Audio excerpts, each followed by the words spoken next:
დილამშვიდობისა ძვირფასო ტელემაყურებლებო, დღეს 19 იანვარია, ორშაბათი, ეთერშია ერთსვლოვნების დილა, კახა მიქიაშვილთან და სოფიო კუჭავასთან ერთად. ყველას მშვიდობიან და ბედნიერ დღეს გისურვებთ და გილოცავთ ნათლისღების დღესასწაულს. გილოცავთ განცხადება უფლისა ჩვენისა იესო ქრისტესის ერთ-ერთი უდიდესი დღესასწაული, ყველას გილოცავთ, ასევე ამ წელს პირველად ეთერში ბედნიერ წელს გისურვებთ და ახლა საეკლესიო კალენდარი მოვისმინოთ, რის შემდგომაც გადაცემის ანონსს წარმოგიდგენთ.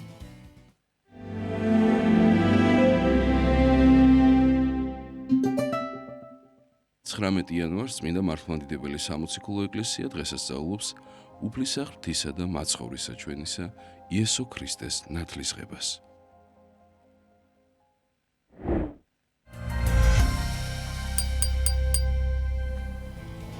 კიდევ ერთხელ გილოცავთ ამ მნიშვნელოვან დღეს და სწორედ მნიშვნელობაზე დღევანდელი დღესასწაულისა შემოგვიერთება პირველი სტუმარი, ზღვისუბანში მდებარე ყოვლადწმინდა ღვთისმშობლის მიძინების სახელობის ტაძრის წინამძღვარი დეკანოზი დავით მეკვაბიშვილი.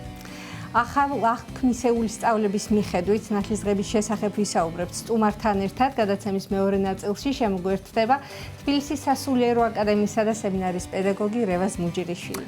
22 იანვარს თბილისის სახელმწიფო კონსერვატორიაში კომპოზიტორ გიორგი შავერზაშვილის 75 წლის საიუბილეო თარიღისადმი მიძღვნილი კონცერტი გაიმართება. მრავალფეროვანი პროგრამა მოიცავს ქართველი და უცხოელი კომპოზიტორების შემოქმედებას. საღამო იმართება პიანის თამარ ბარდაველიძის იგივე თორეს პროექტის პარკლებში, რომლის სახელწოდებაც გახლავთ სიყვარულით საქართველოს. თავად თამარი წლებია, რაც მის მუსიკალურ კარიერას წარმატებით აგრძელებს თურქეთში. გადაცემის დასკვნის ნაწილში შემოგვიერთებიან კომპოზიტორი, საქართველოს კომპოზიტორთა კავშირის თავმჯდომარე ბატონი გიორგი შავერზაშვილი და პიანისტი თამარ თორე ბარდაველიძე. დარჩით ჩვენთან ერთად, არ გადართოთ, ახლა კი ერთად ნახოთ ამინდის პროგნოზი, შევტყოთ როგორი ამინდია მოსალოდნელი დღეს თბილისსა და მთელ საქართველოში და მერე უკვე დაგებრუნდებით მოძღვართან ერთად.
კიდევ ერთხელ მოგესალმებით, ყველას გილოცავ დღევანდელ დღეს, ნათლისღება იგივე განცხადება და ამ თემაზე სასაუბროდ შემოგვიერთება და შემოგვიერთა უბრალოდ რუსეთში მდებარე ყოველწლიური ღვთისმშობლის მიძინების სახელობის ტაძრის წინამძღვარი დეკანოზი დავით მეკობიშვილი. მამა დავით ველამშვიდობთ. გილოცავ დღევანდელ დღეს და რატომაც პირველად ვართ ასევე გამინოს შობა ახალწელს გილოცავთ ბედნიერად გასულებ და აი ამ პერიოდში დახუნძრულია ეს პერიოდი შობას მოსდევს წინადაცვეთა და უკვე ნათლისღება თითქოს რაღაცა ერთ პერიოდში ზეიმობთ სამ დიდ დღესასწაულს და დღეს არის ნათლისღება, წყალკურთხევა, განცხადება, სხვა სახელი აქვს. ძალიან დიდი დღესასწაულია და გვინდა რომ ამაზე ვისაუბროთ. ნუ ეს ერთ-ერთი ის დღეა, როცა ტაძრები ივსება ხოლმე, ხო? ზოგი წლის სასაღებად მინდის, ზოგი წირვაზე მინდის, მაგრამ ეს დღე ყველა მიცის და ყველა აღნიშნავს ტრადიციულად. ალბათ ჩვენი შანსი არის ერთგვარი მეთევზეების უფალმა ესე გითხრა რომ ამიერიდან გაგცევთ თქვენ ადამიანთა მონადირეებად, რომ ადამიანები ზოგი ხა რა ფორმით მოდის, ზოგი როგორი რაღაც მომზადებულობით და თვითონ ჩვენით სასულიერო პირების და მრევლის უპირველესი ამოცანა არის რომ დღეს ვინც ტაძარში მოვა რომ სიყვარულით მოვექცეთ, არის ხოლმე რიგში ჩადგომაზე ძალიან დიდი ბრძოლები, ქაოსები, დაპირისპირებები, როგორც ხდება ხოლმე მოკლედ და ვეცადოთ რომ თავარი არსი რაც არის დღევანდელი დღესასწაულის ეს ვიქადაგოთ, უფალი ყოველთვის გვეუბნება რომ ამით უნდა გიცნან ყოველთა, მithარმე ჩემი მოწაფენი ხართ რომ იყარებოდეთ ურთიერთარსო. დღევანდელი დღესასწაული, როგორც ვთქვით, ძალიან მნიშვნელოვანი არის ღვთის განცხადების დღე. დღეს განგვეცხადა ჩვენ ყოვლადწმინდა სამება ღმერთი, მამა, დედა, სულიწმინდა. ისტორიულად ესე მოხდა. მაცხოვარი ჩვენი იესო ქრისტე 30 წლიანი ცხოვრების შემდეგ თითქოს დაფარული იყო მანამდე მისი ცხოვრება. გამოდის ის ამოღვაწეო ასპარესზე. და როდესაც უკვე იოანე ძალიან პოპულარული მოძღვარი იყო, სინანულის მოძღვარი, მასთან მთელი მიდიოდა, მათ შორის ფარისეულებიც კი უფალი მივიდა მასთან და გადაწყვიტა რომ იოანისეული ეს ნათლისღება მიიღო, რომელიც განსხვავებული იყო იუდაურისაგან, რაღაც ახალი იყო, ეს იყო მომზადება მთელი კაცობრიობისთვის, რომ ესე იგი ახალი ნათლისღება მიგვეღო, რომელშიც გამბანილები ვართ თითოეული ჩვენთაგანი და იოანემ თავისი დიდი თავმდაბლობის გამო ეს კაცობრივი ლოგიკა რაც არის ხომ როგორჯერ ღმერთის მოსვლა ეს ძალიან ენით გამოუთქმელი და მიუწვდომელი საიდუმლოა რომ ღმერთი განკაცდა და ამის შემდგომ ისე იგი თავად ღმერთი მიდის იოანესთან და მისგან ითხოვს წყლით ნათლისცემას. იოანემ უთხრა მას რომ მე მიხმს შენ მიერ ნათლისცემა შენ ჩემთან მოხვალ. ბუნებრივია, ეს ლოგიკური იყო ამისი თქმა, მაგრამ უფალმა უთხრა რომ ესრეთ ჩვენ და აღსრულებად ყოველი სიმართლე. მიუწვდომელი არის ქრისტეს თავმდაბლობა, იმიტომაც აღასრულა უფალმა ეს ქმედება რომ ჩვენთვის მაგალითი მოეცა რომ ჩვენ უნდა ვითანამშრომლოთ სასულიერო პირთან. სხვათა შორის სანახშირად ამბობენ იმას რომ აი დღევანდელ დღეს რა საჭიროა ტაძარში მისვლა, ყველა წყალი ნაკურთხი არის, ონკანიდან შეიძლება რომ ისე აღმოვისოთ წყალი და შევინახოთ მთელი წლის განმავლობაში. ეს არასწორი არის, ჩვენ ხედავთ სახარებიდან რომ ასე წყალი ხა იორდანეს ერთ ადგილას იდგა იოანე ნათლისმცემელი, თორე იოანე ძალიან გრძელი მდინარე იყო და ხალხი სხვაგან მივიდოდნენ და თვითონ დაისხამდნენ აი ამ წყალს იგივე, როდესაც კეთროვანი ნემანასური მივიდა წინასწარმეტყველ ელისესთან გაგიშდა რომ ისე იგი ამდენი წყალი გვაქვს ჩვენ ასურეთში, რაღა აქ ბინძური იორდანიშ უნდა განვიბანო, ძალიან დიდი მნიშვნელობა აქვს ამ სასულიერო პირთან ერთობას, თანამშრომლობას, რაც ძალიან კარგად ჩანს იოანე ნათლისმცემლის ცხოვრებაში, მასთან მიდიოდნენ ადამიანები, ამბობდნენ აღსარებას და იოანე მათ აძლევდა ძალიან დიდ შეგონებებს, უხადაგებდა მოწყალებას, თავმდაბლობას, პატიოსნებას და იმას, რომ ეს ჩვენი ღვთისმსახურება არ იყოს ფორმალური, რომ ნაშობნო იქედნეთანო, ვინგი ჩვენა თქვენ სიუტოლაი მერმისა მისგან რისხვისა. ყავთ ნაყოფი ღირსი სინანულისაიო და აი უნდა ვეცადოთ რომ დღევანდელ დღეს მივდივართ რა ტაძრებში ჩვენ სასულიერო პირებიც, მრევლიც და საერთოდ არამრევლიც უპირველეს იყო ჩვენი თავმდაბლობა და ჩვენი სინანული და ამას ეფუძნება უკვე მთელი ეს განცხადება და განათლება სულიერ ამის გარეშე ყველაფერი იქნება ბუტაფორია. ღმერთი თავის მადლს აძლევს იმ ადამიანებს, რომლებიც ყველანაირად გრძნობენ საკუთარ თავში უღონობას, უსუსურობას და ესეთ ადამიანებს ღმერთი აძლიერებს. ასე რომ დღევანდელ დღეს ამის მაგალითი თავად ქრისტემ მოგცა, ჩვენ უნდა მივიდეთ ტაძრებში დავესწროთ ღვთისმსახურებას და უნდა ვეცადოთ რომ გული გაუხსნათ უფალს და კურნებას და განათლებას მიიღებს ის ადამიანი, რომელიც რწმენით მიახლება ამ სიწმინდეს. ჩვენ არა მხოლოდ ისტორიულ ჭრილში ასე ვთქვათ ვიხსენებთ დღევანდელ დღესასწაულს, ეს რა თქმა უნდა ისტორიული მოვლენა არის, ყველა მახარებელთან არის ჩაწერილი ეს მნიშვნელოვანი ეპიზოდი არაერთ ისტორიკოსთან და ეს 2000 წელი გრძელდება ეს ტრადიცია. ჩვენ უნდა ვეცადოთ რომ ჩვენი თავი წარმოვაჩინოთ დღევანდელ დღესასწაულში. აი იოანემ თქვა რომ მე გნათლავ თქვენ წყლით, ხოლო რომელიც არის უპირველეს ყოველთას ქრისტეზე ამბობს ის მისი ფეხსაცმელის ხამლის განხსნის ღირსიც არ ვარ, ის მოგნათლავ თქვენ სულიწმინდით და ცეცხლით და ჩვენ აი ამაზე უნდა ვიფიქროთ რომ მოვინათლოთ სულიწმინდით და ცეცხლით. სულიწმინდით ნათლობა ხდება იმ შემთხვევაში თუ ჩვენ მთელი არსებით მივიღებთ ქრისტეს როგორც ღმერთს, როგორც მესიას და დავემორჩილებით მის სწავლებას. ნუ სახარებაში არის რომ ესე იგი უფალი მიიღებს რა იოანესეულ ნათლობას, ამის შემდგომ ის უდაბნო შემიდის და ბოროტისგან გამოიცდება. ესე იგი ჩვენ მივდივართ, ვეზიარებით ამ უხსნელებას, ამ სიწმინდეს, იქნება ეს იარება, თუ იქნება ნაკურთხი წყლის მიღება და უნდა ვიცოდეთ რომ აი ამის შემდგომ იწყება მთავარი ჩვენს ცხოვრებაში. უნდა დაუპირისპირდეთ ჩვენში ჩაბუდებულ დაცემულ ბუნებას, იმ სიზარმაცეს, მოუცლელობას, რაც ყველაზე დიდი მტერი გახდა თანამედროვე ადამიანისთვის დღევანდელ საზოგადოებაში ეს მოუცლელობა, იმიტომ რომ ძალიან ბევრი ადამიანი ამბობს ამას და თითქოს გამოსავალს ვეღარ ნახულობენ, რომ ჩვენ ვერ ვახერხებთ, არ ვცალია. მადლობა ღმერთს რომ დღევანდელი დღე ოფიციალური დასვენების დღე არის და ყველას აქვს იმის საშუალება რომ თავიდან ბოლომდე დაესწრონ აღნიშნულ მსახურებას. და ისე იგი, როდესაც ნაცხოვარი მივიდა იოანესთან, იოანემ დაიმორჩილა ბუნებრივად და ეს თავდაბლობით იტვირთა, ძალიან რთული იყო ამისი აღსრულება, რომ განკაცებული ღმერთისთვის თავზე ხელები დაედო და შეესრულებინა ეს მისეული განწმენდა და მსახურება.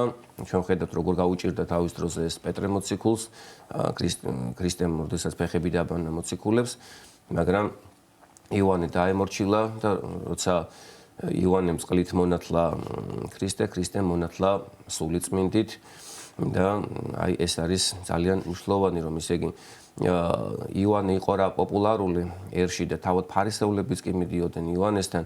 იოანემ თქვა რომ ეს არის ის რომელიც იტვირთავს თქვენს ცოდვებს, რომელიც გადაგარჩენთ, რომელიც მოგნათლავ თქვენს სულიწმინდით და ცეცხლით.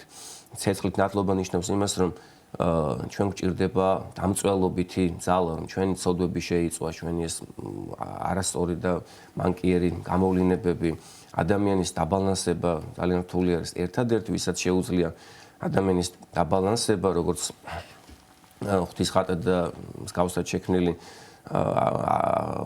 ადამიანი არსების, ეს არის რა თქმა უნდა მადლი, რომელიც ცეცხლის სახით გვეძლევა ჩვენ და ისე იგი აი ეს ორმხრივი თანამშრომლობა, რომ ისე იგი ქრისტემ აღიარა იოანემ დაამოწმა ქრისტესზე, იყო აუცილებელი და აი ამ დროს მოხდა უდიდესი სასწაული, გამოცხადება, რომლის მსგავსიც მანამდე არასდროს არ იყო გამოვლენილი, არც ძველ აღთქმაში, არც ახალ აღთქმაში. ვთქვით, რომ 30 წლის განმავლობაში ქრისტე დაფარულად მოღვაწეობდა, როგორც ღმერთი ის არ იყო გამოცხადებული სამყაროს და ზეციდან სწამებდა მამა, ესე არის ძე ჩემი საყვარელი, რომელიმე სტათნო ვიყავ, მაგისი ისმინეთ და სულიწმინდა მტრედის სახით გარდამოვიდა ქრისტესთან. დღევანდელი დღე ძალიან მნიშვნელოვანი არის აი ამ კუთხით, რომ ესე იგი ჩვენ ყოვლადწმინდა სამება ღმერთთან დავიწყოთ პიროვნული კავშირის დამყარება. ყველაფერი კარგია, ტრადიციები, ის რომ დღეს ყველა უნდა მივიდეთ, წყლის ჭურჭელი უნდა მივიტანოთ ტაძარში, წყალი უნდა აღმოვისოთ, წავიღოთ ჩვენს სახლში, მთელი წლის განმავლობაში უნდა გამოვიყენოთ წმინდად, უზმოზე უნდა დავლიოთ ეს წყალი, მაგრამ თუ ჩვენ არ ვეცადეთ პიროვნული კავშირის დამყარებას ყოვლადწმინდა სამება ღმერთთან, მაშინ დადგება ჟამი, როგორც ახარებაში წერია და შესაძლოა ჩვენც გავიკოთ ეს სიტყვები. არ გიცნობ თქვენ განმეშორენი ჩემგან ყოველდღე მოქმედნი უშუალოებისანი და უპირველესად ყოვლადწმინდა სამება ღმერთის გაცნობისთვის რა თქმა უნდა ერთადერთი გზა არის ქრისტეს შემეცნება, მისდამი ლოცველობა, მისდამი ზიარებლობა წმინდა საიდუმლოებებში და რა თქმა უნდა, როგორც ვთქვით, აი ამ ესე იგი სულიერი მადლის მიღების შემდეგ რომ შეუდგეთ ქრისტეს უარყოთ საკუთარი თავიდან ვიცხოვროთ საფრთხემწნებების აღსრულების მიხედვით. მამდავთ, ძალიან ხშირად ჩნდება ხოლმე მსგავსი კითხვა ბავშვებთან, ბავშვების ნათლობასთან დაკავშირებით, რამდენად სწორი არის, როდესაც ჩვილობაში ინათლება და არა ვთქვათ გააზრებულ ასაკში. და რამდენად მნიშვნელოვანი არის ნათლიის როლი ამ დროს, როდესაც ჩვილს ნათლავს. მთელ პასუხისმგებლობას თავისთავად ნათლი აიღებს ასეთ შემთხვევაში. ეს ფრაგმენტიც რომ განვიხილოთ და აღვიქვათ თქვათ ჩვენ მრევლმა და ეკლესიის წევრებმა თუ რასთან გვაქვს საქმე ასეთ შემთხვევაში, როდესაც ჩვილს ვეხებით, როდესაც მას ვნათლავთ და ის პასუხისმგებლობა და ის ცეცხლი რაც ამ ყველაფერს ახლავს რა არის და როგორ უნდა გავიაზროთ. დღეს ასევე ძალიან მნიშვნელოვანი დღე არის ტრადიციულად დამეთანხმებით ყველანი რომ დღეს ძალიან ბევრი ადამიანი ინათლება, მადლობა ღმერთს რომ ეკლესია იმატებს სულიერ შვილებს, მართლმადიდებლობა იზრდება, ეს არის რელიგია რომელიც გადაგებს სიყვარულს, შვიდობას, მტერიც კი გიყვარდეს, ღმერთთან კონდეს მეგობრული კავშირი, ყველა ადამიანთან ამაზე კარგი არ არსებობს, ვერ მოიფიქრებს და ვერავინ ვერ იტყვის ამაზე კარგს და დღეს ყველანი გახარებულები ვართ, ჩვენთანაც დაახლოებით 10-მდე ადამიანი გაქრისტიანდება დღევანდელ დღეს, მაგრამ თქმა უნდა ისმება ეს შეკითხვაც ძალიან ხშირად, რამდენად სწორი არის, როცა ჩვენ ბავშვს ნათლავთ და ერთგვარად თითქოს მას ვართმევთ თავისუფალ ნებას. თავისუფალმა ნებამ ძალიან ბევრ სიბოროტეს გადავყარა, მადლობა ღმერთს რომ გვაქვს, მაგრამ ძალიან ხშირად ჩიხში შევდივართ ჩვენი თავისუფალი ნებით და ეს ძველთმაშიც ესე იყო, ხო? მერვე დღეს ხდებოდა წინა დაცვით, ეს იყო ებრაული ტრადიციული რჯულის მიღება და ბავშვი არავინ არ ეკითხებოდა, ეს უნდოდა, არ უნდოდა. მშობლებზე ძალიან ბევრი რამ არის საერთოდ დამოკიდებული და როდესაც დედა და მამა არის მართლმადიდებელი ეკლესიის წევრი, მათ ღვთილმოცემული უფლება აქვთ, რომ შვილიც აი ამ გზაზე დააყენონ, მონათლონ და ამის მაგალითები რა თქმა უნდა წმინდათა ცხოვრებაშიც გვაქვს, რომ ბავშვობაში შეიძლება მონათლა და ასევე წმინდა წერილშიც, როდესაც აი პავლე მოციქულმა სტეფანეს სახლი მონათლა, იქ ბავშვებიც იყვნენ ბუნებრივია და თქმა უნდა ნათლობა რო დაიბადება ადამიანი იმ დღესვე შეიძლება, თუ კი ისე კი ღმერთმა ინება ადამიანის მოვლინება იმ წუთის სოფელში და კონკრეტულ დღეს დაიბადა, რა თქმა უნდა მას უფლება აქვს რომ სულიერი ნათელიც მიიღოს, როგორც ეს ნათლისღების, ანუ მონათლის ლოცვაში არის ნათლისღების მსახურებაში. ამაში ცუდი არაფერი არ არის და თუ ჩვენ ვსაუბრობთ ადამიანის თავისუფალ ნებაზე და არჩევანზე, გაიზრდება ადამიანი, ნახავს რომ თქვათ ეს მართლმადიდებლობა რაღაც ისეთი არ არის როგორც მას უნდა და უნდა რომ თქვათ სხვაგან წავიდეს. სახარებაშიც ხომ არის ესე რომ გარკვეული პერიოდის განმავლობაში მოციქულები მიუყვებიან ქრისტეს გზას, ქრისტე იწყებს გადაგებას იარების შესახებ, რომ ესე იგი პური და ღვინო ჩემი ხორცი და სისხლია, ეს ევქარისტიული საიდუმლოს გადაგება რაც არის და იქ წერია სახარებაში, რომ ზოგი მოწაფეთა მისაგანი აღარ ვიდოდეს მასთანო და თუ ადამიანს უკვე აღარ მოუნდება ნებისმიერ დროს შეუძლია დაბრუნდეს უკან, ამ თავისუფალი ნებას ვერავინ ვერ წაართმევს ადამიანს, მაგრამ რაც უფრო ადრე დავიწყებთ ჩვენ ქრისტეს შედგომას, ქრისტესადმი შედგომილობას, მით უფრო გაგვიმარტივდება უკვე დიდობაში ამ ყველაფრის აღსრულება, იმიტომ რომ როგორც ამბობენ, ესე იგი პედაგოგები, დიდი პედაგოგები, ის ერთი დღის ბავშვიც რომ არის გარკვეულწილად შეიძლება დაგვიანებულიც კი იყოს იმისი აღზრდა ძალიან მნიშვნელოვანი არის როგორ გავზრდით და როგორ აღზრდით ბავშვს და პირველივე იმასაც ამბობენ რომ და მე რა თქმა უნდა ვეთანხმებით ალბათ თქვენ ყველა რომ ისე იგი ბავშვის აღზრდა დედის მუცლიდან იწყება ხომ ის მშობლებში როგორი სიყვარულია, როგორი სითბო და მადლი ტრიალებს ოჯახში, შესაბამისად მე უკვე ისეთი სულისკვეთებით იბადება ბავშვი. იოანე ნათლისმცემელის დღეს, რა თქმა უნდა, დღესასწაულის ერთ-ერთი მთავარი მონაწილე პირი არის იოანე ნათლისმცემელი და როდესაც ღვთისმშობელი ესტუმრა ზაქარიას ოჯახს და მართალ ელისაბედს მუცელში წაიმღერა იოანე ნათლისმცემელმა კრთებოდა ყრმა იგი მუცელსა მისაო როგორც წერია. მადლობა ღმერთს რომ ჩვენი ეკლესია დაუბრუნდა ძველ წესს, რომ ისე იგი ბოლო პერიოდში მრავალნათლიობა წამოვიდა, მან თავისი რაღაც გაუგებრობები წარმოშვა, შეუთავსებლობები და მადლობა ღმერთს რომ დღეს დაადგინა ეკლესიამ რომ ნათლია უნდა იყოს მაქსიმუმ ორი, ნათლი დედა, ნათლი მამა, ერთი კაცი, ერთი ქალი და უკვე ხალხი ღებულობს ამას, იგებს ამას რომ უხსნით, რომ ესაუბრებით და ეს ძალიან მნიშვნელოვანია ამ რაღაც მცირე დეტალებში. არის ძალიან დიდი მნიშვნელობები ქრისტიანობა შედგება მცირე დეტალებისგან და ახლა რამდენიმე რომ გამოვაკლოთ უკვე შესაძლოა ეს დიდი რა სხვა კუთხედიც ჩამოიშალოს იმიტომ რომ ყველაფერთან კავშირში არის და ასევე ძალიან მნიშვნელოვანი არის დღეს რომ თქვათ ნათლების როლის შესახებაც ძალიან ხშირად ესე იგი კი გასაგებია რომ ბავშვობაში კარგი არის მონათულა ბავშვის ადრეული ასაკიდანვე მაგრამ მშობლებიც და ნათლიებიც გარკვეულ რწმენაში უნდა იმყოფებოდნენ ესე იგი თუ ჩვენ არ დავდივართ მშობლები და ნათლიები ტაძარში არ ვართ აღსარებლები მაზიარებლები არ კითხულობთ წმინდა წერილს და ესე იგი პრაქტიკა არ აქვს ქრისტიანული ცხოვრების მაშინ ვერანაირ სარგებლობას ვერ მოუტანთ ბავშვს კი თავისთავად ის მარცვალი რომელიც დაითესება იმ ბავშვის შესაძლოა მაინც ამოვიდეს მაგრამ ძალიან დიდი მნიშვნელობა აქვს პირად მაგალითს ესეთი შემთხვევებიც არის რომ ბავშვი მოყავთ ტაძარში და მშობლები არ ეზიარებიან ბავშვები ეზიარებიან ხო ესე იგი ნათლობის შემდგომ იწყება უკვე ზიარების ცხოვრება ევქარისტიული ცხოვრება სასულიერო პირთან ურთიერთობა ისი პრაქტიკაც ხდება ჩვენ წმინდა იოანე ნათლისმცემელთან ქრისტესთან და მის მოციქულებთან და ეს ეკლესია გვაძლევს ჩვენ იმის საშუალებას რომ ყველა დღესასწაული ერთ-ერთში გავიაროთ.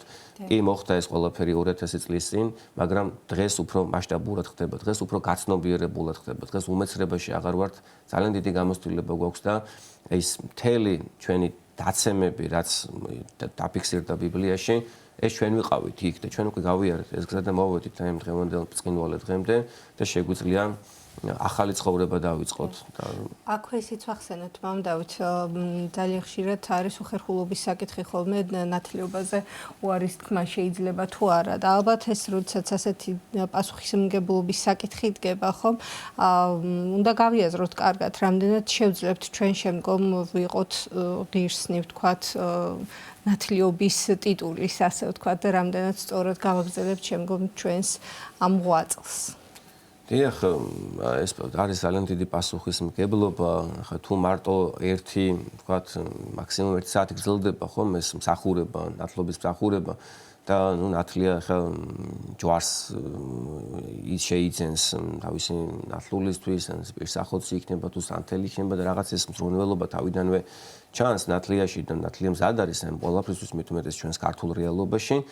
მაგრამ აი ამის შემდგომ თქმა უნდა ჩვენ ყველამ უნდა გავაცნობიეროთ რომ ამითი კი არ მთავრდება, ამითი იწყება ეკლესიური ცხოვრება და ამითი იწყება ჩვენი მათდამიმზრუნველობა და ყველაზე მეტად რითაც ჩვენ შეგვიძლია რომ გავერთიანდეთ ძალიან რთული არის ახლა რომ ადამიანს ჩვენს ქართულ რეალობაში თითოეულ ჩვენთანაც რამდენიმე ნათლული ყავს ხომ როგორც წესი და ერთ დღეს თქვა დღევანდელ დღეს ჩვენ გვეწყვეტება აზრი რომ აი მოდი ეს ურთიერთობა დავამყაროთ ჩვენს ნათლულებთან და ცალ-ცალკე რომ ყველასთან მივიდეთ მიუხედავად იმისა რომ დღეს ესეთი დასვენების დღე არის მაინც როგორი შეზღუდულია ხო მოძრაობა როგორი თოვლი მოვიდა ეს როგორი სიმბოლურია ხო თოვლივით განსპეტაკება ჩვენი შინაგანი სამყაროსი ვერ მოვასწრებთ ყველასთან მისვლას და ყველაზე მარტივი გზა რომ გავერთიანდეთ ჩვენ არის ტაძარი. შევკრიბოთ ყველა ჩვენი ნათლული და მივიდეთ ტაძარში დილიდანვე დავესწროთ ღვთისმსახურებას, ვეზიაროთ პირველ რიგში ჩვენი მოშიშებით, ჩვენი წმენით და მერე უკვე აღმოვისწოთ ჩვენი კიდევაც მივიღოთ ავლიოთ და სახში წავაბრძანოთ ეს ღვთისკურთხეული წყალი, რომლის შედეგადაც როგორც არის თვითონ ამ წყლის კურთხევის უცხოში, იკურთხება ჩვენი სახლები, ვღებულობთ გონების განათლებას, სულის განწმენდას, სხეულის განწმენდას, კურნებას, ფიზიკურს თუნდაც თავარია რომ ეს ყველაფერი ჩვენ წმენით გავაკეთოთ. აუცილებელია ლოცვებშიც მოიხსენიოთ, ხო როგორც დედის ლოცვას აქვს ძალიან დიდი ძალა და მნიშვნელობა, ასევე ნათლულებისთვის ლოცვასაც ძალიან დიდი მნიშვნელობა. პატრიარქი არის ამის მაგალითი, 50,000-მდე ნათლული ყავს და შეიძლება სახელებით ესე რა თქმა უნდა წარმოუდგენელი ყველა შემოთვალოს ალბათ დავითი 1,500 იქნება, გიორგი 1,200 და ასე შემდეგ და ძალიან ისეთ სახელები ხო მეორდება. უბრალოდ მარტივადაც შეიძლება ესე რომ ჩვენ ახლა არ გვყავს იმდენი პატრიარქის შვილები ვარ, ჩვენ ყველანი ჩვენი მამა არის ყველანაირი გაგებით. ლოცვებში მოხსენება არის ძალიან მნიშვნელოვანი, როგორც თქვენ თქვით, როდესაც ჩვენ ხვდებით ნათლიები, ხვდებით სულიერი მშობლები გარკვეულწილად. პირველი რიგში სასულიერო პირიქმის ნათლიად და სულიერ მშობლად, მაგრამ ამის შემდგომ უკვე ის ნათლიები და სახარებაში არის ეპიზოდები, რომ დედის ლოცვას და მამის ლოცვას განსაკუთრებით ისმენს ქრისტე ღმერთი, ზოგადად ღმერთი და საკუთრებ ქრისტე და ჩვენც თუ ვილოცებთ ჩვენი ნათლულებისთვის, ხომ ეს ხოვრება რა არის? განსაცდელია ეს ხოვრება, ხომ? აი ქრისტე მიღებულობს ამ ნათლობას და მაშინვე ეშმაკმა განიყვანა იგი უდაბნოთ და ამითაც როგორი თავმდაბლობა გვიჩვენა უფალმა და როგორც წარმოაჩინა ჩვენებული ცხოვრების განვითარება ნათლობის შემდეგ იწყება უკვე ბრძოლა საკუთარ თავთან და აი ამ ბრძოლებში, ამ განსაცდელებში აუცილებლად გვჭირდება ურთიერთარს ეს ლოცვითი შეწევნა. რეალურად ძალიან ხშირად ჩვენ არ ვიმსახურებთ იმას, რომ ღმერთმა წყალობა მოიღოს ჩვენს, უნდა გავიაროთ ეს შეხი, უნდა გავიაროთ ეს ვიწროვე, რომ ჩვენ ბოლომდე დავთმოთ ის ცოდვა და ის რაღაც ჩვენი ახირებულობა და აი ასე დროს ესე საჩუქრად არის უკვე გვეძლევა ჩვენი ახლობლების ლოცვები და განსაკუთრებით ჩვენი მშობლების, ხორციელის, სულიერის, ჩვენი ნათლიების ლოცვები და მამა დავით, თქვენ დღეს რამდენჯერმე აღნიშნეთ, რომ ნათლობის შემდგომ მაგალითს გვაძლევს ქრისტე გადის უდაბნოში და მას ეშმაკი განცდის და ებრძოლება. ეს ალბათ ნიშნავს იმას და ქრისტე გვეუბნება, რომ ნათლობა, როცა შენ ხდები ქრისტიანი ბრძოლა უფრო იმატებს და ეს არის მუდმივი ბრძოლა, ხო, ვიდრე გარდაცვალებამდე და ეს არ ნიშნავს რომ მოვინათლე რაღაც ჯავშანი შევსხი პირიქით. ანგელოზის გენჯება მფარველი, მაგრამ ეშმაკი უფრო ბრძოლობს. და აი შერჩევ ნათლობის შეცდომის დროს, როცა არჩევენ ნათლებს, თან ხაბძანეთ რომ უკვე მაქსიმუმ 2 შეიძლება ზოგ ეპარქიაში მღვდელმთავრები 1-ს და ისეც იგივეს კესი და ეს კიდე სწორი შერჩევა, იმიტომ რომ ხანდახან იყო ხოლმე 9 ნათლია და ვართით რომდნენ ერთმანეთს კარგად. როგორ უნდა შეარჩიოს ნათლია მშობელმა, რადგან ბავშვია და რამდენად უნდა შეეწეოდეს ნათლია სწორედ აი ამ ნათლობის შემდგომ გამოდმენ ბრძოლაში მისი ლოცვით, მისი ქრისტიანი, მისი მაგალითით პირველ რიგში. და ამ კუთხით აი შერჩევა ნათლიის. დიახ, ნათლიები შერჩეული უნდა იქნენ მათი რწმენის მიხედვით, ხომ ეს არის და არა თქვათ მათი თანამდებობის ან შემოსავლების ან თქვათ სოციალური და ასე სხვადასხვა მდგომარეობის გათვალისწინებით, რაც ძალიან ხშირად ხდებოდა აქამდე და ну დღესაც ხდება ალბათ და მომავალშიც მოხდება, მაგრამ მადლობა ღმერთს რომ პროცენტულად ეს მაჩვენებელი იკლებს და დღეს ყველა ხდება რომ რწმენის გარეშე ადამიანს არანაირი პერსპექტივა არ აქვს და ეს რწმენა ისე არ არის რომ მე მწამს და დამთავრდა, მასე ეშმაკსაც წამს, ზრწის ღვთის წინაშე, ეშინია მისგან, მაგრამ არ ემორჩილება მას და რწმენა რა არის რომ მე მწამს ღმერთის მოსვლის, ყოვლადწმინდა სამება ღმერთის, თანასწორობის, ეკლესიის მადმოსილების და აი ამის შემდგომ უნდა შეუდგე ქრისტეს, მაგრამ მე როდესაც ვთქვათ ვიმყოფები ისეთ ასაკში, რომ ჩემით არ შემიძლია ტაძარში მისვლა, ხომ, პატარა ძირ ასაკში, როდესაც ვინათლებით ჩვენ, ვინათლებიან ბავშვები, აუცილებლად ჭირდებათ ხელის მომკიდე და ნათლია თუ კი არ არის აღსარებელი, მაზიარებელი, პრაქტიკულად არ ცხოვრობს ქრისტიანული ცხოვრების წესით, ისე ბუტაფორიული გამოდის ეს დამოკიდებულება მარტო ჭამასმაში და მარტო რაღაც ხორციელ ურთიერთობაში და ხორციელ პატივისცემაში შეიძლება გადავიდეს ეს ჩვენი სულიერი ნათესაობა.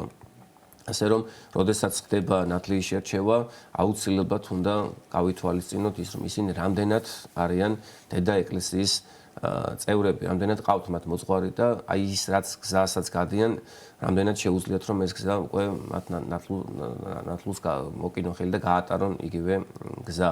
ეს არის ძალიან მნიშვნელოვანი. ასევე მშობლებმაც ჩვენ ხელი უნდა შეუწყოთ ამ პროცესს მარტო ნათლიაზე ასე ვთქვათ გადაბარება იმ დიდი მისიის და ღვაწლის არ იქნება სწორი.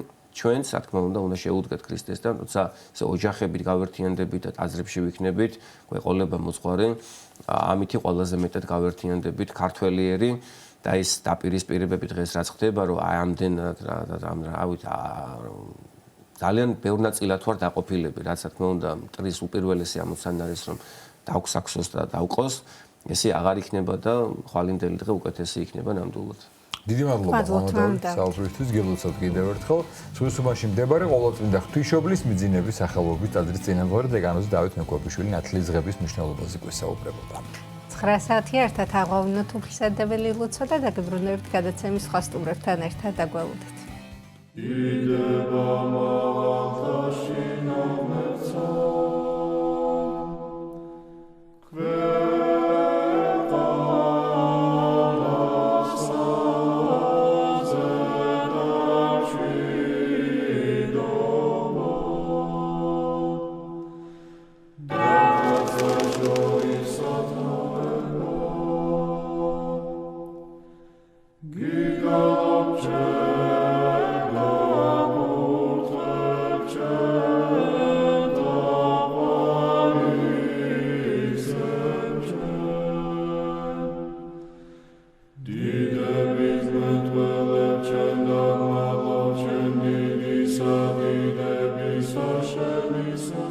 ამაო ჩვენო, რომელი ხარ ცათა შინა, წმინდა იყავ სახელი შენი, მოვედინ სუფევა შენი, იყავ ნება შენი, ვითარცა ცათა შინა, ეგრეცა ქვეყანასა ზედა, პური ჩვენი არსობისა, მომეც ჩვენ დღეს და მომიტევენ ჩვენ თანანადებნი ჩვენი, ვითარცა ჩვენ მიუტევებთ თანამდებთა მათ ჩვენთა და ნუ შემიყვანებ ჩვენ განსაცდელსა არამედ მიხსნენ ჩვენ ბოროტისაგან რამე თუ შენი არს სუფევა ძალი და დიდება მამისა დაძისა და წმინდისა სულისა აცდა მარადის და უკუნითი უკუნისამდე ამინ მიწყალე მე ღმერთო დიდითა წყალობითა შენითა და მრავლითა მოწყალებითა შენითა ახოცე უჯულოებაი ჩემი. უფროს განბანე მე უჯულოებისა ჩემისაგან და ცოდვათა ჩემთაგან გამწმინდე მე. რამე თუ უჯულოებაი ჩემი მე უწყი და ცოდვაი ჩემი წინაშე ჩემსა არს მარადის. შენ მხოლოსა შეგწოდე და ბოროტი შენ წინაშე ვყავ. რათა განმართლე სიტყვათაგან შენთა და ზლოს ჯასა შენსა. რამე თუ ესე რა უჯულოებათა შინა მიუდგა და ცოდვათა შინა მშამე დედამან ჩემა. რამე თუ ესე რა ჭეშმარიტება შეიყვარე, უჩინონი და დაფარონი სიბნისა შენისანი გამომიცხადენ მე. მას ხორო მე უსუბითა და განწმინდე მე. განბანო მე და უფროს თოვლისაგან სპეტაკნე. მას მინო მე გალობაი და სიხარული. და იხარებდნენ ძვალნი დამდაბლებულნი. გარე მიაქციე პირი შენი ცოდვათა ჩემთაგან და ყოველი უჯულოებაი ჩემი ახოცე. გული წმინდა დაბადე ჩემთანა ღმერთო და სული წრფელი განმიახლე გვამსა ჩემსა. ნუ განმაგდებ მე პირისა შენისაგან და სულსა წმინდასა შენსა ნუ მიმიღებ ჩემგან. მომეც მე სიხარული მაცხოვარებისა შენისა და სულითა მთავრობისათა დამამტკიცე მე. ვასწავლე უჯულოთა გზანი შენი და უღმრთონი შენ და მოიქცენ. მიხსენ მე სიცხთაგან ღმერთო, ღმერთო ცხოვრებისა ჩემისაო. იხარებდეს ენა ჩემი სიმართლესა შენსა. უფალო, ბაგენი ჩემნი აღახვენ და პირი ჩემი უთხრობდეს ქებულებასა შენსა. რამე თუ უკეთუმცა გენება, მსხვერპლი შემცა მეწირა, არამედ საკვერთხი არ აგთნდეს. მსხვერპლი ღმრთისა არს, სული შემოსრული, გული შემოსრული და დამდაბლებული ღმერთმან არა შეურაცხყოს. კეთილი უყვა უფალო ნებითა შენითა სიონსა და აღეშენენ ზღუდენი იერუსალიმისანი, მაშინ გთნდეს მსხვერპლის სიმართლისა შესაწირავი და ყოვლად დასაწველი, მაშინ შესწირნენ საკურთხეველსა, შენსა ზედა ზვარაკნი. დიდება მამასა და ძესა და წმინდასა სულსა, აწდა მარადის და უკუნითი უკუნისამდე ამინ. ალილუია, ალილუია, ალილუია, დიდება შენ და ღმერთო.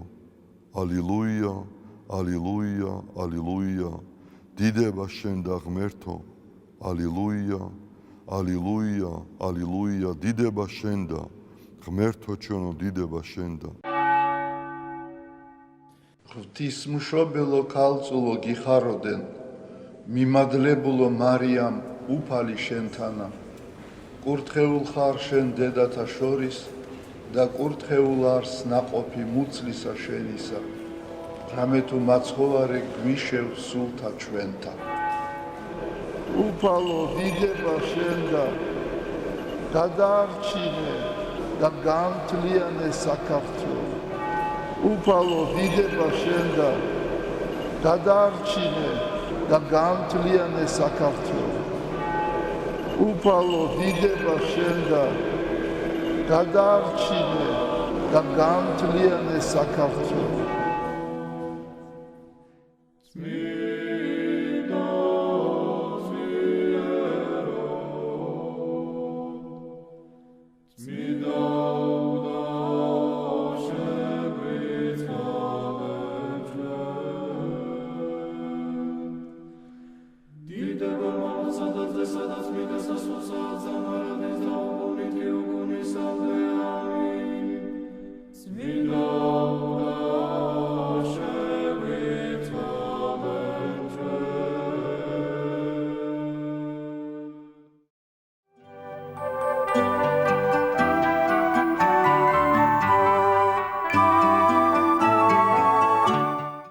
კიდევ ერთხელ მოგესალმებით, გილოცავთ დღევანდელ დღეს და სწორედ ვაგრძელებთ ჩვენ თემას, ნათლისღების თემას. ახალი ღვთისმსევლის სწავლების მიხედვით ნათლისღების შესახებ ვისაუბრებთ სტუმართან ერთად. ჩვენი სტუმარი გახლავთ თბილისის სასულიერო აკადემიისა და სემინარიის პედაგოგი რევაზ მუჯირიშვილი.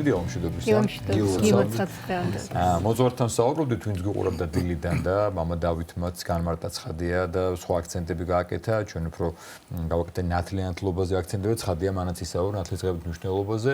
აი ჩვენ ახალი ღვთისმსეული პერიოდი ავიღოთ. სანამ მაცხოვარი მიბრძანდება და სანამ ქრისტე მიდის ნათლისღებამდე, მანამდე იოანე მოქმედებს, იოანე ნათლისმცემელი, ხო? იოანეს წინასწარმეტყველი, ესეც უფლისნება. რა ხდება იმ დროისთვის, იმიტომ რომ უცხო გარემოა, იუდეველებისთვის გაურკვევლობა, იქ მიდის რაღაცა ბჭობაც, შეიძლება ითქვას კითხვებიც, რა შვება იოანე და შემდგომ იოანე თავად მიუთითებს მაცხოვარზე. ახლა ტარიგი ღვთის. აი რა ხდება აქ და შემდგომ განვაგებთ უკვე ეს მნიშვნელობა როგორ არის გადმოცემული ახალ აღქმაში. მოგესალმებით თქვენს მაყურებელს და მიულოცავ სრულიად საქართველოს, მოგილოცავ თქვენს ბუნებრივია.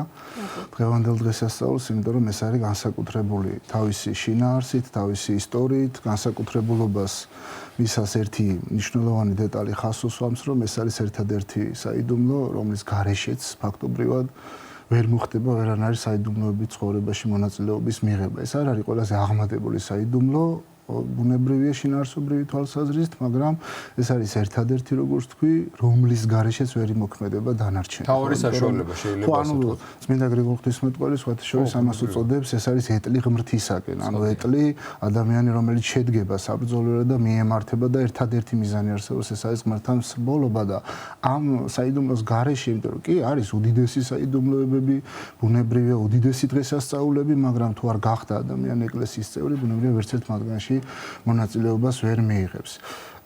დასმულ შეკითხვას რომ ვპასუხოთ, რასაკვირველია ისტორიული თვალსაზრისით ძალიან მნიშვნელოვანია ეს საკითხი. ვინ არის ზოგადად იოანე ნათლისმცემელი, ვინ არის ამ შემთხვევაში იუდეველებისთვის, იმიტომ რომ საკმაოდ რთული ხალხია, არიან ისრაელიანელები, თქვენ სწორად აღნიშნეთ, რომ მითქმა-მოთქმა იყო, მითქმა-მოთქმა იმასთან დაკავშირებითაც, რომ რა უფლებით გამოდის, ზოგადად რას წარმოადგენს ეს ადამიანი, საერთოდ ჩვენ ვიცით, ვინც დაკვირვებულია სახარებისეულ სწავლებასთან, საზოგადოება იყო გაყოფილი შეიძლება ორად უფრო ყველაზე გავრცელებული ვერსიით, მაგრამ შეიძლება სამადაც კი, ვინც აი ქრისტესთან და ახალ გამოჩენილ, ასე ვთქვათ, თორე ახალი სინამდვილეში არ იყო რელიგიასთან დაკავშირებით, ცოტა ზოგიერთი ეჭვის თვალით უყურებდა ამ ყოველივეს, ზოგიერთი გულწრფელად მართლაც კითხულობდა თუ რა არის ეს ახალი მოვლენა და ამიტომ აი თვითონ ფარისევლებიც ჩვენ გვახსოვს იქ სახარებაში გადმოცემულია რომ გადიოდნენ ფარისევლებიც და ისინიც კი იდგნენ იქ და ზოგი ინათლებოდა კი და ზოგი თქვათ ყურადღებას აქცევდა და ელოდებოდა თუ რა მოყვებოდა ამ მოვლენას. ახლა საკითხი ასე დაისმის. თუ ივანე ნათლისმცემელი რაიმე ახალს აღასრულებს მაშინ ბუნებრივია პირველი დაპირისპირება იუდეველებთან ამ კუთხით მოხდებოდა, ხო ძალიან მარტივი იქნებოდა, ხა ჩვენ ამ პოზიციით საუბრობთ, რომ ის წმინდაა და გასაგებია ეს ყველაფერი და ღმერთი იცავს, მაგრამ მეორე მხარეა იუდეველები არაფერს რეაგირებენ. ეს რას ნიშნავს მათთვის? მაინც და მაინც უჩვეულო არ იყო ეს მოვლენა და მოდი გადავხედოთ ახლა ძველი აღთქმის ტრადიციაში რა ხდებოდა, რა წესი იყო ამასთან დაკავშირებით, ამას ეწოდებოდა და ეწოდება დღესაც განბანვის რიტუალი, ზოგადად ისრაელიანელები არაფერს არ აღასრულებდნენ განბანვის გარეშე, თითქმის ყველაფერი განსაკუთრებით აქ სატაძრო მსახურება იყო, სხვათა შორის დღემდე არის შემორჩენილი ლიტურგიაში მღვდლის მიერ ძღვენის შეწირვამდე, ანუ ლიტურგიის დაწყებამდე, როდესაც კვეთა უნდა აღესრულოს განბანვის რიტუალი და მის შემდგომაც უშუალოდ როდესაც კიდევ ერთხელ ანაფორის ლოცვის წინ ძღვენს ეკარება, ძღვენს მიახლება, აი ეს ტრადიცია შემორჩენილი, ანუ განწმენდილობა, განბანილობა ადამიანისა ყოველგვარი ბიცისაგან, ну ის რა თქმა უნდა ძველი აღთქმის პერიოდში სიმბოლური და პრაქტიკული დატვირთვისაც იყო და ახალი აღთქმის პერიოდში უკვე შეეძინა მას განსაკუთრებული მნიშვნელობა. აი ივანე ნათლისმცემელი, როგორც ერთ-ერთი პიროვნება, სხვათა შორის ამ კუთხით შეზღუდულნი არ იყვნენ ისრაელიანელები, იქ არ არსებობდა ასეთი მდგომარეობა, რომ მაინც და მაინც სამღვდელო პირს უნდა აღესრულებინა ნებისმიერ მოღვაწეს, ნებისმიერს, რომელიც ხალხის მიერ აღიარებული იქნებოდა, ანუ ასე იყო დაწყობილი ჯერ ხალხის გავლენა, ხალხში გავლენა უნდა მოეპოვებინა და მერე დაიწყო მას მოღვაწეობა, მოწოდებითი მოღვაწეობა. რა თქმა უნდა, ესე ძალიან მნიშვნელოვანია, რომ ამას 30 წლამდე ვერ აღასრულებდნენ ჯულისეული კანონის მიხედვით, ამიტომ ხდება ივანე ნათლისმცემლის შემთხვევაშიც და თავად მაცხოვრის შემთხვევაშიც 30 წლამდე მოცდა, ასე რომ ვთქვათ, იმიტომ რომ მანამდე ჯულის წინაშე იქნებოდნენ ისინი, სხვათა შორის ესე ძალიან საინტერესოა ზოგადად ჯულისეული აღსრულება, ჯულისეული ქმედებანი ქრისტესგან, ადამიანისგან, პიროვნებისგან, მოდი ასე ვთქვათ, რომელსაც აბსოლუტურად არაფერში არ სჭირდება არც ერთი მათგანი, მაგრამ მაინც აღმასრულებელია და აღმასრულებელია იმაზე მეტად კი არა ფაქტობრივად სრულყოფილად, რომელიც ვერ გააკეთა ვერც ერთმა უდიდესმა ისრაელიანელმაც კი. ну ესეც ძალიან საინტერესო ზოგადად საკითხია. აი ორი მიმართულება არსებობდა ძირითადად ისრაელიანებში, ერთი ზოგადად, ანუ სხვების შეწირვამდე განწმენდელობითი რიტუალი და მეორე ესეც ძალიან საინტერესოა, როდესაც იუდაურ წიაღში ვინმე შემოდიოდა უცხო ტომელი, ანუ არაისრაელიანელი ტომით, ჩვენ ვიცით რომ რელიგია გარკვეულწილად ნაციონალური თვალსაზრისით იყო ისრაელში, ну დღეს ოფიციალურად ნაციონალურია, მაგრამ იმ პერიოდში ეს ოღონდ ღმერთისგან კი არ მომდინარეობდა, პირიქით ღმერთს ნათქვამი ჰქონდა რომ ყველა უნდა მოექციათ ღმერთისკენ, მაგრამ მათ ისე მოახდინეს შემდგომ რომ გარკვეულწილად ნაციონალურ საზღვრებში ჩასვეს და თუ ვინმე განაცხადებდა სურვილს რომ უნდოდა იუდაურ წიაღში შემოსვლა, აი მისი განბანვა ხდებოდა, ანუ უცხო ადამიანისა, სხვათა შორის ეს განბანვა გარკვეულწილად აღიარებითი აქტიც კი იყო, რაც დღესაც არის ქრისტიანულ ტრადიციაში, რომ ადამიანი, რომელიც უპირველესად აღიარებს და ჩვენ ყველა ჩვენგანს მიუღია მონაწილეობა ან შემდგომ როგორც მაყურებლის თავად საიდუმლოს თან დაკავშირებით მე როგორც მაყურებელი და გვახსოვს იქ რომ უპირველესად ხდება მოწოდება ნათელღებულისა განეშორება თუ არა სატანას და შეუდგება თუ არა ქრისტე. ანუ აღიარება ქრისტიანული ჭეშმარიტებისა, სწორედაც აი არაიუდეველის მხრიდან ხდებოდა იუდეველთა ღმერთის აღიარება და მისი განბანვა, ასე რომ ვთქვათ, მისი მონათვლა და შემდგომ უკვე ხდებოდა ამ წიაღში დამკვიდრება. აი ამას აკეთებს ფაქტობრივად ივანე ნათლისმცემელი და სწორად აღნიშნეთ, რომ ის აი ივანეს სახარებაში არის, როდესაც მიდიან მღვდლები და ლევიტელები, რომ კითხონ თუ ვინ ხარ შენ, ახლა თუ მათ ხელთ ეკნებოდათ ისეთი არგუმენტი, რომელიც პირდაპირ დაუპირისპირდებოდა ივანეს მოღვაწეობას, ბუნებრივია აღარ დასჭირდებოდათ ბევრი მიმოხილვა პირდაპირ წეღანას თქვი, რომ ჯული აძლევდათ ამის საშუალებას, რომ თუ ვინმე თვით თვითმარქვია გამოჩნდებოდა, ქვებითაც კი უნდა ჩაქოლილიყო. ანუ კაცრი საშიელი განაწესება. პირველი შემთხვევა აქ განცხადებასაც ეძახით ამ დღესასწაულს, როცა სულიწმინდის სახით დრედი, მამის ხმა, ძე ნათელს იღებს და სამება გვეცხადება. მანამდე ეს არ ხვდებოდა, არც ვერ ერთ-ერთი შემთხვევა მთელი ისტორიის მანძილზე ვიდრე დღემდე რაც ვიცით ჩვენ კაცობრიობაში.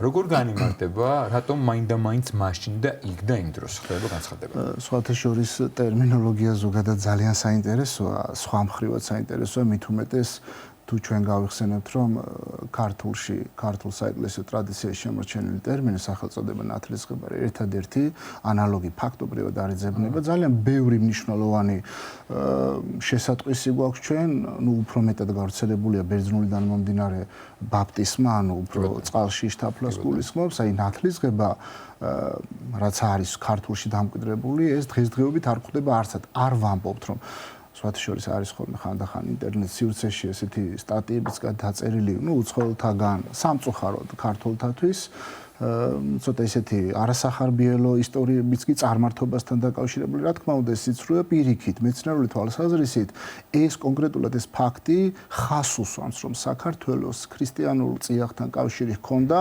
ვიდრე მე-4 საუკუნემდე და რატომ ახლა მე-4 საუკუნის შემდგომ ბერძნულ სამყაროში ტერმინი ფოტისმა, რაც ნათლისღების ბერძნული ვერსია, ფიზიკურად აღარ არსებობს. ეს ნიშნავს, რადგანაც ქართულმა შემოინახა ეს ჟღერადობა, ასე რომ ვთქვათ, ნათლისღება ფოტისმას შესაძლოა შესაბამისად გაცილებით ადრე ჰქონდა მას ურთიერთობა. ეს კიდე ცალკე საკითხია. ახლა კონკრეტულად თქვენ რაც იკითხეთ ეს სახარებისეული სწავლება და ზოგადად ნათლისღებასთან დაკავშირებით რაც არის განცხადება რატომ მაინც და მაინც ამ დროს სხვათა შორის ლიტურგიის დროს აი ახლა დღეს ლიტურგია აღესრულება ზოგიერთ ტაძარში და თუ ყურადღებას მიაქცევენ როდესაც სისკარი იწყება 6 ფსალმუნება იკითხება მე დავითისგან და შემდგომ უკვე დიდი კვერექსი ეს არის კიდევ ერთხელ ადამიანური უსუსურების აღიარება და შემდგომ მოყვება დიაკონისგან ან თუ დიაკონი არ არის ღვთისგან ღმერთი უფალი და გამოგიჩნდა ჩვენ საეკლესიო განმარტებელთაგან განსაკუთრებით აი სვიმონ თესალონიკელი და წმინდა ნიკოლას კაბასილა რომლებს ლიტურგიას განმარტავენ მათგან ერთხმად აღინიშნება ეს რომ ეს ორ მოვლენას უსვამს ხაზს ერთი ეს არის ქრისტეს შობა ხორციელეთშობა როდესაც გამოცხადდა ამ ქვეყნად ოღონდ გამოცხადდა დაფარულად მოდი ასე ვთქვათ და მეორე ეს არის ნათლისღება როდესაც უკვე გაცხადდა ანუ ერთია როდესაც ქრისტე იშვა და ბუნებრივია ჩვენ სამყაროს მოევლინა და მეორე უკვე საცნაური გახდა სხვათათვის იმიტომ რომ წეღა როგორც აღნიშნეთ ჩვენი უდავრი ტრადიციის მიხედვით 30 წლამდე მოღვაწეობა არ შეიძლებოდა არა იმიტომ რომ კონკრეტულ შემთხვევაში მე თუმეტეს არ შეეძლო ქრისტეს რა თქმა უნდა ეს ასე არ არის არამედ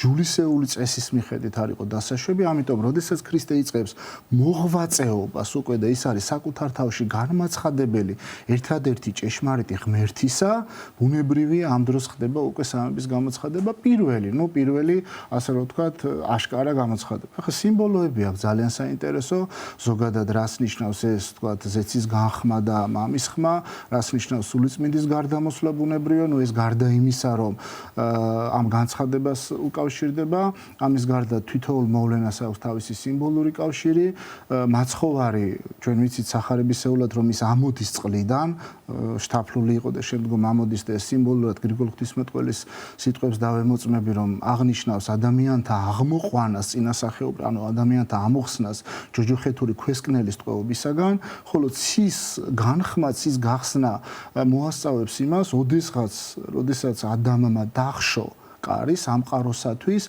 და მის გამო უკვე ადამიანს დაეკარგა ფაქტობრივად საფრთხო წიაღი, ანუ დაეკარგა გულისხმობთ რომ სამოთხისეული ყოფობა, აი ქრისტემ განაღო ეს სამოთხე თავისთავად ესეც წინამოსწავება იყო იმისა, რომ ქრისტე იქნებოდა ის პიროვნება, რომელიც ადამიანს კვლავ დაუბრუნებდა თავდაპირველ პატივს, ანუ რაც იყო სამოთხისეული დიდება. ამის გარდა ეს ძალიან საინტერესოა ისრაელის ტრადიციაში, ზოგადად არც ერთი ადამიანის მოღვაწეობა და არც ერთი მოვლენა არ ხდებოდა მოწმობის გარეშე. წიგნში ჯულში ჩაწერილიც კი იყო 2 და 3 კაცის მიერ დაემტკიცოს ყოველი სიმართლე. ანუ არ შეიძლებოდა რაც არ უნდა მართალი ყოფილიყო ადამიანი, თუ მას მოწმე არ ყავს, ის ფიზიკურად ვერ დამტკიცდებოდა.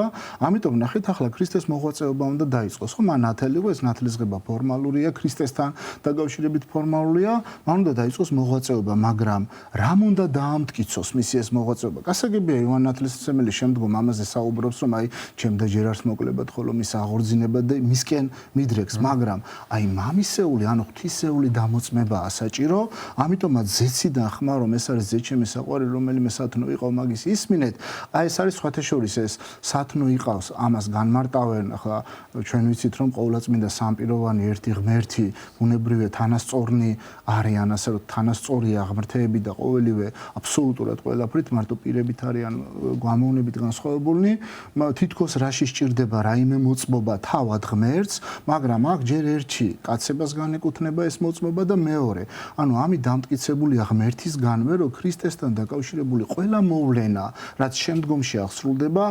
მოწონებულია ღვთისაგან, ანუ შეწყნარებულია სხვაგვარად რო ვთქვა და ამიტომ ამბობს რომ ეს არის ზეჩემი საყვარელი, რომელიმე სათნო იყავ და ამას სჭირდებოდა მესამე მტკიცება, ასე რომ ვთქვათ, ანუ 2 და 3 კაცის მიერ დაემტკიცოს ყოველი სულიწმინდის გარდამოსვლა. სხვათა შორის სულიწმინდა ზოგადად ცნობილი იყო ისრაელის ტრადიციაში. ვინაიდან ძალიან ცოტა დრო გვაქვს დარჩენილი, აუცილებლად უნდა ითქვას თან შემდგომ როდესაც მაცხოვარი ინაცვლება, უდაბნოში გადის და აი ამის მნიშვნელობის შესახებ ვთქვათ აუცილებლად თუ რას წარმოადგენს ეს ზოგადად ქრისტეს მოღვაწეობას დოგმატური მნიშვნელობის გარდა, ანუ დოგმატური ერთადერთი რო ადამიანი გამოეხსნა ტყვეობისგან, ამის გარდა აქვს ზნეობრივი პრაქტიკული დატვირთვაც. ანუ ადამიანისთვის ესწავლებინა მოღვაწეობა, როგორ უნდა აღასრულოს. ანუ ერთია მოწოდება, რომ იყავით სრულით არც მამაით თქვენი ზეცათა ისრულარს, მაგრამ მეორეა უნდა მასწავლოს ვიღაცამ როგორ ვიყო მე ასეთი. ამიტომ ქრისტეს ახლა წეგან რამდენჯერმე ვთქვი და კიდევ ერთხელ გავიმეორებ, რომ არც ერთი ქმედება ქრისტესთვის არ იყო, იმიტომ რომ თავად ღმერთია, ის მხოლოდ და მხოლოდ იმიტომ მოქმედებს ერთი მხრივ ჯულში არ იყოს დადანაშაულებული და არ თქვა რომ შენ შულს თუ არ აღასრულებ, როგორ უნდა გამოყვეთ და მეორე მხრივ გვასწავლოს როგორ უნდა ვიმოქმედოთ. აი ამ ქმედებით ქრისტე რომ ამოდის თუ არა წყლიდან მყისიერად გადის უდაბნოში, რათა გამოიცადოს, ორი განსაკუთრებული მნიშვნელობა აქვს. წეგან მე მოვისმინე თქვენ წინა გადაცემაში ხაზი გაუსით აბსოლუტურად მართებულად და ძალიან მნიშვნელოვანი საკითხი იყო, რომ ადამიანის ცხოვრება ეს ამბაზიდან ამოსვლით არ სრულდება. მეტსაც ვიტყვით. არათუ და ჯავშანი ახსენეთ, თქვენ რაღაცა ჯავშანი მართლაც არ არის ეს, რომ მე ამოვედი წყლიდან თეთრი სამოსი შევიმოსე და დასრულდა ამით ყველაფერი, რასაც მინდა გავაკეთე. პირიქით, ახლა აქ უფრო რთული პროცესი იწყება, აი ეს თეთრი სამოსი ბოლომდე უნდა მივიტანო. ანუ მივიტანო შეუბღალავად. ეს არის ძალიან რთული პროცესი და ამიტომაც ნახეთ, რომ არ სრულდება მართლაც ნათლისღებით, ადამიანი, რომელიც განიწმინდება, განეკრძალება და სულიწმინდის მადლით შეიმოსება, რომელიც ძალას აძლევს მას გათავისუფლებს ამისგან, შემდგომ უკვე ის მოღვაწეობით გზაზე დგება და მეტიც უფრო სირთულის წინაშე აღმოჩნდება.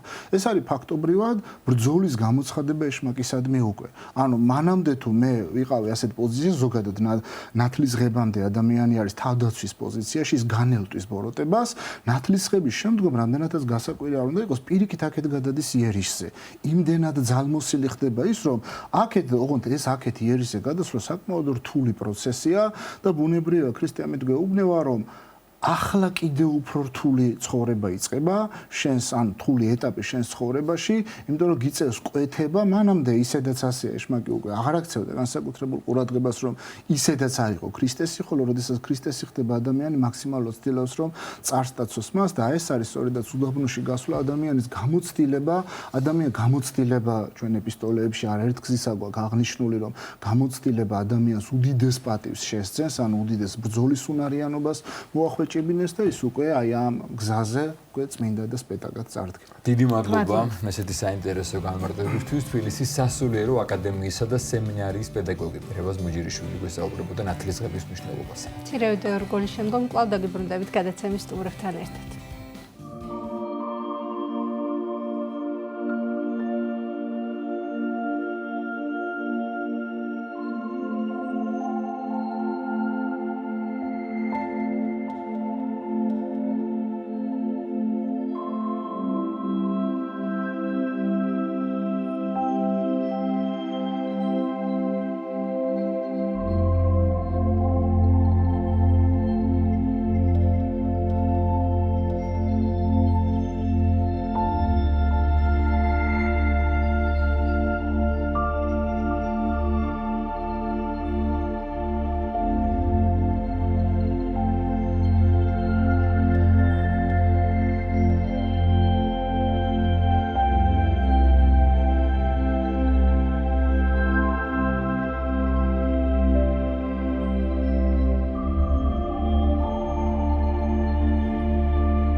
დავბრუნდით პირდაპირ ეთერში, როგორც დაგპირდით სტუმრებთან ერთად, გეტყვით, რომ 22 იანვარს თბილისის სახელმწიფო კონსერვატორიაში კომპოზიტორ გიორგი შავერზაშვილის 75 წლის საიუბილეო თარიღისადმი მიძღვნილი კონცერტი გაიმართება.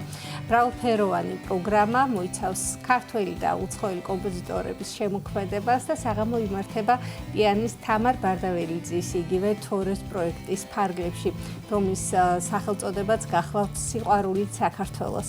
თავად თავარი წლებია, რაც მის მუსიკალურ კარიერას წარმატებით აგრძელებს თურქეთში. შემოგვიერთდნენ კომპოზიტორი და კომპოზიტორთა კავშირის თავმჯდომარე ბატონი გიორგი შავერზაშვილი და პიანისტი ქალბატონი თამარ თორე ბარდაველიძე. დილამშვიდობის, მადლობას მოგახსენებთ მოგზაურობისთვის და გილოცავთ დღევანდელ დღეს. თავდაპირველად, რა თქმა უნდა, დავიწყოთ საუბარი იმით, თუ რას იხილავს დამსწრეს საზოგადოება, რას მოისმენს, როგორი არის მზადება და როგორ აპირებთ, რომ შეხვდეთ თქვენს გულშემატკივრებს, თქვენს მსმენელებს. თქვენი საიუბილეო საღამო გაიმართება, ბატონო გიორგი. ჩემი საიუბილეო საღამო კი ქვია ასე, მაგრამ ჩემ ნაწარმოებებს გარდა სხვა ავტორებიც იქნება წარმოდგენილი. მათ შორის კახა საბაძის და ელის ბარლომდარიძის ნაწარმოები და ამაჟა აზარაშვილი და კონცერტია საინტერესო. ამ ხრივ მრავალფეროვანი უფრო იქნება, ვიდრე მარტო ჩემი მუსიკა რო ყოფილიყო. და როგორ მიმდინარეობს მზადება? აი გუშინ შევხვდით პირველად და ველოდებით საორკესტრო რეპეტიციებს. რა ვიცი, ველავთ მონაწილეობას ამ საღამოში, ესეც თქვა.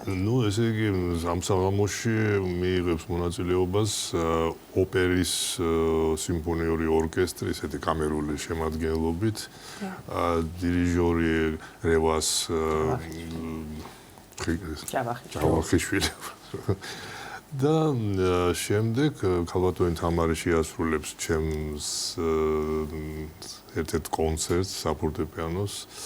მისი პატარა შვილი ამუნა დაუკრავს ისევ და ისევ ჩემს საბავშვო კონცერტ სიმღერა ქვია ეს ასულახალია ფაქტობრივად პრემიერა და შემდეგ ხო შეასრულებს ჩემს მეორე კონცერტს. მოწვეული სტუმარი. კი, მოწვეული სტუმარი. უმეტეს შემთხვევაში, როცა საიუბილეო საღამო ახონდა მათ შორის მუსიკოსის, ძირითადად მისი ნაწარმოებები სრულდებოდა თქვენთან ძალიან მრავალფეროვანია, იმიტომ რომ რაღაც საიუბილეო საღამოა და თქვენთან ერთად საერთაშორისოდ შეიძლება დავარქვათ. ქალბატონ თამარ, ჩვენ აღნიშნეთ, რომ თქვენ დიდი ხანია უკვე თქვენს კარიერას ძალიან წარმატებით ასრულებთ და აგრძელებთ თურქეთში და რაღაცა მუსიკალური სუვენირები, ესე ქვია და ხიდი საქართველოს თურქეთს შორის. აი გითხარით ამ პროექტზე, გითხარით ამ იდეას, გითხარით თქვენი დამოკიდებულებაც ამ საიუბილეო საღამოზე და მნიშვნელობა.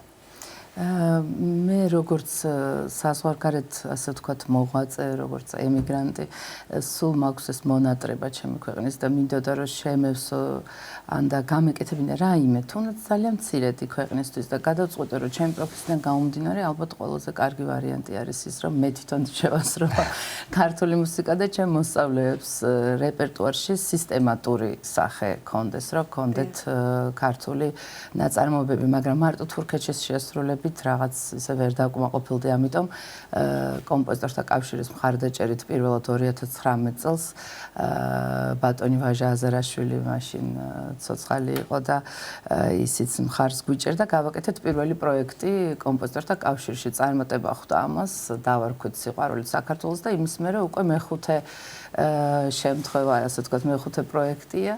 ჩემი მოსწავლეები უკრავენ ან სოლოს, ან უკვე გავთამამდით და შარშანის ორკესტრთან ერთად დაუკარეთ და წელსაც ესე იგი შევასრულებთ ნაწარმოებებს ორკესტრთან ერთად და ვინაიდან ხშირად ვერ ვახერხებთ ჩამოსვლას, რა თქმა უნდა, ორგანიზებას ბევრი თან ახლავს, ამიტომ რაც უფრო მეტი კომპოზიტორი იქნება წარმოდგენილი, რა თქმა უნდა, მით უკეთესი პოპულარიზაციის თვალსაზრისითაც ქვეყნის.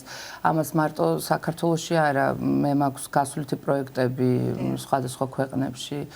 ინგლისში, იაპონიაში, იტალიაში, ჩინეთში დიახ და აი ყველგან ძირითადი ხაზი ეს გვაქვს გატარებული, ამიტომ ვცდილობ სხვადასხვა ნაწარმოებებს და კომპოზიტორთა კავშირში ბატონი გოგა შავერზაშვილი, ბატონი კახა საბაძე, ბატონი ვაჟა აზარაშვილი, ქალბატონი თამრიკო ვაშაძე ყველანი მხარს გვიჭერენ ნოტებს, გვაწვდიან ბატონი შალვა დავითაშვილის ქალიშვილი, ქალბატონი ვიკა, ასე ვთქვათ, ბატონი შალვას ნოტებს გვაწვდიან, ვცდილობთ რომ ეს უსასყიდლოდ ხდება ყველაფერი და გავუწიოთ მაქსიმალურად პოპულარიზაცია. რაც თორე ამოყვნენ ეს ჩემი მოსწავლეები, მათი მშობლები და ასე ვთქვათ, ენთუზიაზმით მუშაობთ, იმედია კმაყოფილი დარჩება. ჩვენ თქვით რომ ერთგვარი ხიდ წარმოადგენს ეს ორ მეზობელ ქვეყანას შორის, თურქეთს და საქართველოს შორის, თქვენ იქ წლებია უკვე აგრძელებთ თქვენ საქმიანობას და ამდენად ვიცი, ამ კუთხითაც ბევრი მიმართულები და ამ კუთხით ახალგაზრდების პოპულარიზაციას ცდილობთ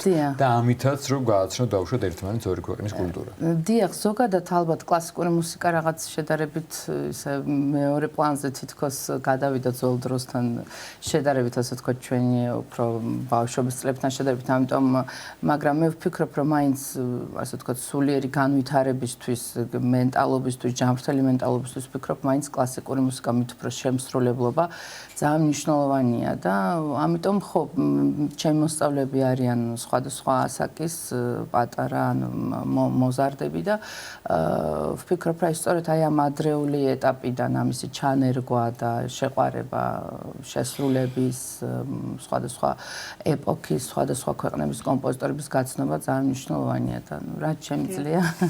და რამდენად ვიცით ამ ფესტივალის ფარგლებში ასევე მასტერკლასებიც ჩატარდება. დიახ, მასტერკლასები ჩატარდება კონსერვატორიის მუსიკალურ სემინარიაში.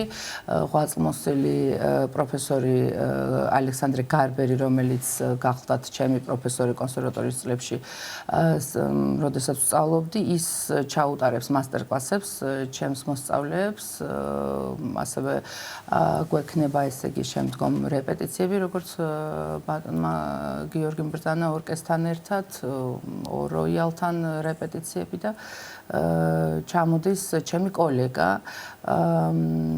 ინგლისიდან ლონდონელი პიანისტი ნილ დუპრია, რომელიც ძალიან წარმატებით მოღვაწეობს, აქვს ასევე ფესტივალი იტალიაში, არტეპიანო, საფორტეპიანო კონკურსი და ასე შემდეგ და შეასრულებს შეყვარებულია ქართულ მუსიკაზე ზოგადად, რომ ესმის ქართული ჰანგრი ბედნიერად უგრძნობ თავსო და უკვე მესამე წელია ჩამოდის, მხარს უჭერს ჩვენ პროექტს და შეასრულებს ბატონი გიორგის მეოთხე საფორტეპიანო. ბატონი გიორგი, რადგან ეს ფარგლებშია თქვენი საიუბილეო თარიღისა 75 წელი. აი რომ გადახედოთ, როგორი იყო ეს გზა, ვიდრე დღემდე თქვენი შემოქმედებითი გზა. საკმაოდ საინტერესო იყო და მრავალფეროვანი რატომ? იმიტომ რომ მე როგორც პიანისტი ვიყავი, საერთოდ ვიცნობდნენ, შემდეგ მეორედ ჩავაბარე საკომპოზიტოროზე. ნუ საკომპოზიტორი მამაჩემმა მირჩია, რომ რაღაცას ხო შენ ნაწარმოებებს წერო, მელოდიებს და აქედან გამომდინარე და ესე არ ვიფიქრებდი, რომ ბოლოს კომპოზიტორთა კავშირის თავმჯდომარეც და ერთ დროს ერთ პერიოდში კონსერვატორიის რექტორიც ვიყავი და მამაჩემმა გვეაღარ იყო ცოცხალი, თორემ ალბათ იქ გათვალა ეს.